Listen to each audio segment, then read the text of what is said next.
Hello everybody and welcome back to Typical City. I've seen a lot of concerned City fans lately talking about the future, the possible lack of trophy haul that's going to happen this season, Pep Guardiola's being under fire for some questionable decisions and things like that, and I do have questions of my own, but I'm really here today to put things into a little bit of perspective, because I do think the standards and the expectations of Manchester City fans now have just skyrocketed to totally unrealistic standards and expectations. It's totally unfair on the club, on the players, and on Pep Guardiola in particular, who's coming under fire. There's some questions that I want answering from Pep, but in reality, I was like, who are we to question Pep Guardiola? What has he done at this football club? Achieving the treble that he did last season was an absolutely outrageous achievement, and to do it in the current climate of football as well, where the standards are so much higher than they were back when the originals did it in 1999, where every single football club in the Premier League has a transfer kitty that would be the envy of every football club back in 1999. The power of these football clubs in the Premier League and the players that they can field in their starting 11 from top to bottom in the Premier League is like nothing we've ever seen before. The standards are ridiculous. But I do think City fans still need to have a little bit of humble pie. We need to be respectful of what we've done while not expecting it to be repeated every year. Enjoy last season for what it was, but there are such things. It's sport at the end of the day. It's the law of averages. It's expecting Manchester City to win every single game after game after game. We have to win, do we? Is that the standards? That's outrageous. It's totally unfair as well. I mean, you scrunch up a piece of paper, and I love doing that, me. If you finish with a scrap piece of paper, scrunch it up, you throw it in the waste bin. Do it again. Scrunch it up, throw it in the bin, and again, and again, and again, and again, and then you miss one. Oh, is that it? You're rubbish at that game now. You can't do it. You'll never make that bin again, and we need to stop playing this game whatsoever. And that's the end of that game, is it? Is that the law of averages? Is eventually you don't win. That's the standards, and it's giving the flowers to Liverpool and Arsenal. They deserve the respect for doing what they're doing right now and achieving the same standards of Manchester City and competing with us. But to write off the team and to write off Pep Guardiola is absolutely mind-boggling to me. We're obviously going through a transitional phase as well. You have to factor in the players that we lost during the summer. The fact that we won the treble last season.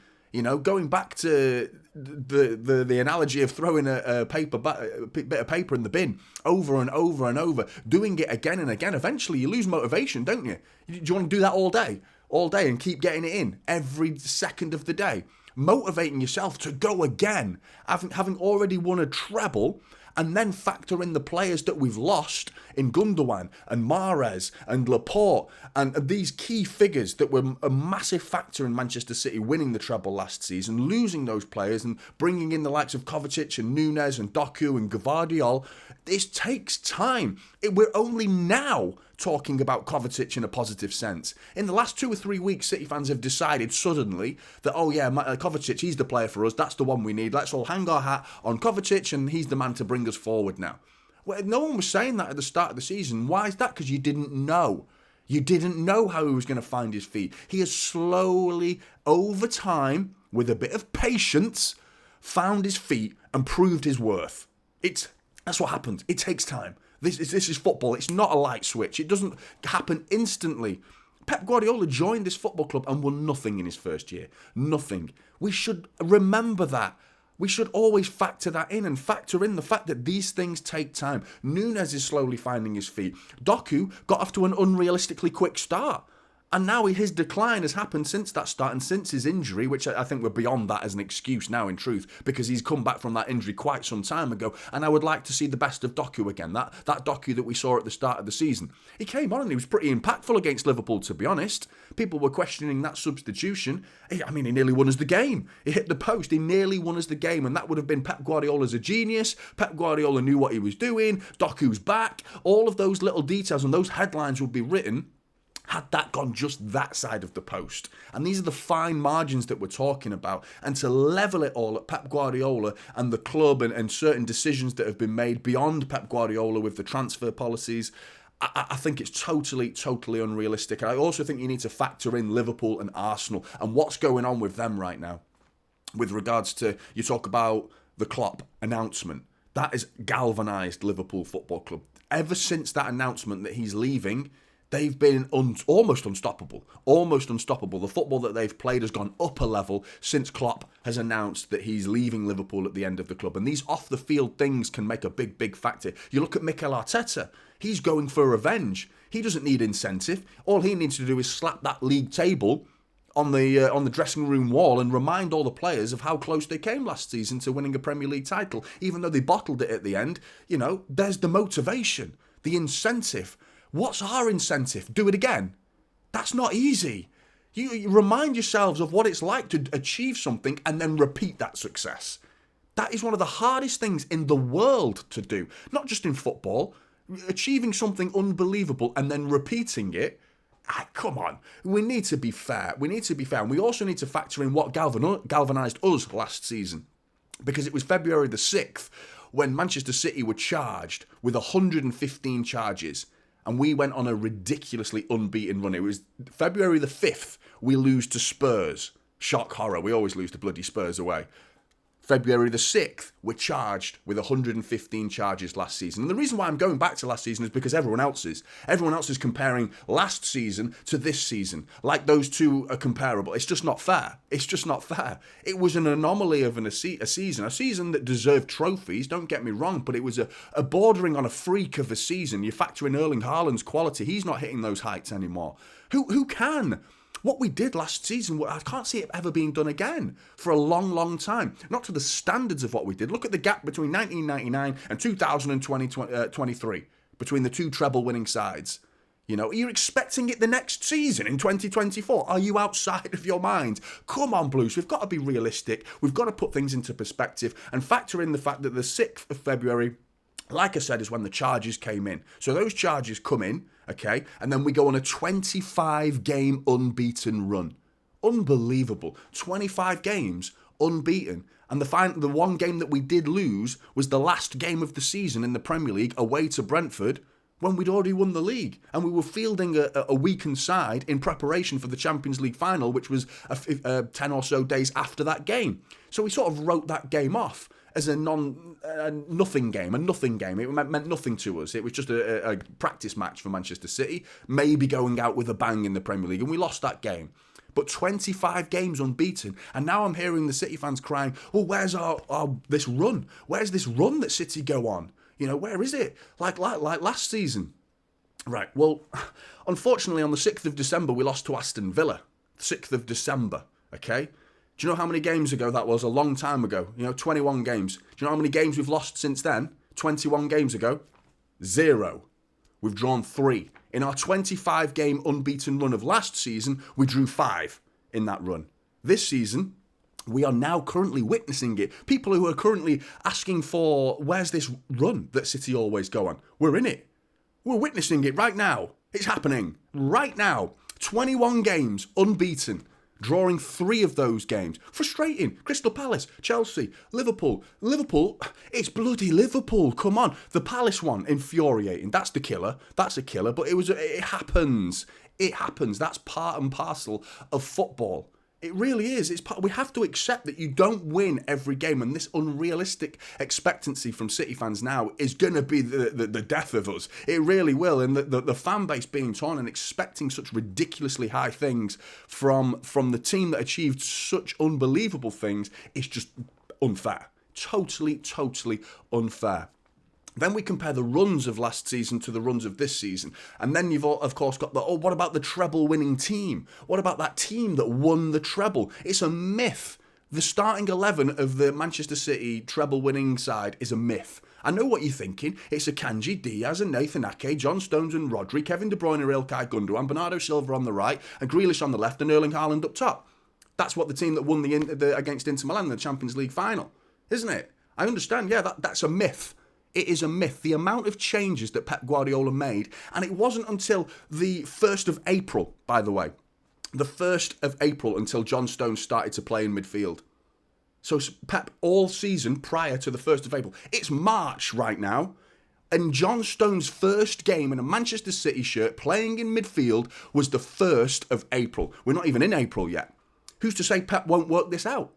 Who's to say that he won't work this out? How can we not give the man who's given what he's given us the time and trust that he more than deserves? How can we not do that? It makes no sense to me to write him off after what he did last season, and he's figuring out on the job. While he is a genius, he's not like, come on. We're putting him on a pedestal that's just so far. The standards that he's set, we're now expecting him to have the instant magical wand to fix everything for Manchester City, and we're still 1 point off being top of the Premier League title. We can still win the Premier League. We are still in the FA Cup. We are still in the Champions League. Yet it feels so doom and gloom, yet we could still actually win another treble, which is ridiculous, and in my opinion, isn't going to happen. I don't think it's going to happen. And I'm going to be proud of everything they've done during this period of time, but you have to expect Manchester City to not win trophies here and there. I'm sorry, that's part and parcel of being a football fan. And I mean, you're more than entitled to have your problems with it and ask questions as to what went wrong, but you've got to provide more detail than just say, it's Pep, or it's this Kyle Walker. Kyle Walker seems to be the scapegoat as well, but need to remind you, Kyle, do you want to know the starting 11s against Arsenal when we beat Arsenal 4-1? That effectively won us the league. That won us the league, beating Arsenal at the Etihad. Kyle Walker started that match. That was after this myth of the John Stones in midfield and the Kanji is right back, the myth of the treble-winning starting 11, that Pep played that starting 11 every single game. Did he? No, he didn't. He started Kyle Walker against Arsenal. We beat him 4-1. Won the Premier League. He also started Kyle Walker in the FA Cup final against Manchester United. We won the FA Cup. He also started Kyle Walker home and away against Real Madrid. Real Madrid in the Champions League, where we claim, and I completely agree, by the way, that is the greatest performance of any Manchester City side ever. Kyle Walker started in that game. So this myth of the treble-winning starting 11 is nonsensical. It makes absolutely no sense to me whatsoever. It's crazy, and we keep comparing this season to last season. That in itself is wrong. And if you are going to do it, get into the detail of it. Get into the detail of it and be accurate in what you're actually comparing. Because Kyle Walker being blamed and Pep being blamed is crazy to me. It's absolutely crazy to me. Now, Kyle Walker's been asked to do different things this season. He's been asked to come forward a little bit, and yet he's got the highest cross percentage completion of any single Manchester City player. Factually, the highest cross percentage completion. Okay? This man can't cross the ball, apparently. I agreed with that statement at the start of the season. It was concerning to me. But this is why I'm here and Pep Guardiola is in the training room. And it's why you're in the comment sections of Manchester City YouTube channels talking about what you know, and any other content creator, me included, talking about what we think about the game and why Pep Guardiola is doing what he's doing in Manchester City's training camp right now. Okay? Now, I'm not saying you can't have an opinion. That's absolutely not true. So I want you to have opinions, but back him up. Back them up. You can't just tarnish the whole season with the same brush of Pep's got it wrong, he's tinkering. The man's entitled to tinker, you know? We can't have a go at him for tinkering when John Stone's going into midfield. That's tinkering. That's tinkering, and fuck me, it worked. Didn't it? It worked. Who's to say Pep hasn't got another trick up his sleeve? Who's to say? And if it doesn't go right, he'll get it right next season. And we'll smash the crap out of the Premier League next season. We'll batter everybody next season if we don't win it this season. It's not the end of the world. But yeah, I understand it's frustrating this season that we aren't top of the Premier League right now. But we need to be factual about these things. We need to be understanding of Pep Guardiola and Kyle Walker. And I want people to have their own opinions, and disagreeing with one another is absolutely fine. But you've got to back it up. You know, back it up with the things that I've provided you with here, the information. And I agree with a lot of some of the stuff. Alvarez's position this season has been mind-boggling at times. I think he got off to a fantastic start. I believe he's overusing Alvarez in the wrong position. I would like to see maybe Haaland dropped for the occasional game, because lately his form has been up and down and it's been frustrating to watch. I would like to see Alvarez tried for 3 games in a row. Try him, give him a fair crack at it. 3 games in a row, up front. Haaland, sorry mate, we're going to try something different. Alvarez can do all these different roles, which is why he's being shoehorned in a little bit. Haaland, however, he would have to sit on the bench because you're not asking Haaland to go on the wing or playing in midfield. You can't do that. Not possible. So Haaland would therefore have to go on the bench. But then you would have the pro-Haaland fans who are like, well, how dare you say such a thing in dropping Erling Haaland after what he did last season? You know, this is the crazy game we're living. You pick your poison. We've got to pick a lane, and this is Pep Guardiola's decisions to make. And I personally agree with a lot of the things that he's done. I disagree with Alvarez playing on the left wing against Liverpool. Totally disagree with it. He had a stinker of a game. But we know what Alvarez is capable of, and if we played him to his strengths, there's every chance that we could find the best form of Alvarez towards the end of the season again. If that's to the detriment of Erling Haaland, who has to go on the bench, then so be it. It's for the good of the team. And I understand that. You know, the decision to bring Alvarez off and Kevin De Bruyne off against Liverpool in the 69th minute, I felt like he waited too long for that. I felt like that should have been on the hour mark, maybe on the 55th minute, to be honest. He waited quite a long time to make that decision. Again, something I disagree with that Pep Guardiola did. So I am not all for Pep Guardiola, and I am open to disagreeing with him. I'm not blinded by the success that Pep Guardiola has provided, but you've got to factor it in. The guy's a genius. He knows what he's doing. We have to have Pep Guardiola. The faith has to be there. We have to believe in the man. We have to. Blues, get in the comments below. What are your thoughts? I'm really interested in this subject and where Manchester City currently reside and how they're doing this season. Are we doing well? Are we doing poorly? Are we doing all right in somewhere in between? Get in the comments. I want to hear your thoughts. Like and subscribe to Typical City, and I'll see you in the next one. This is Typical City now, holding up silver.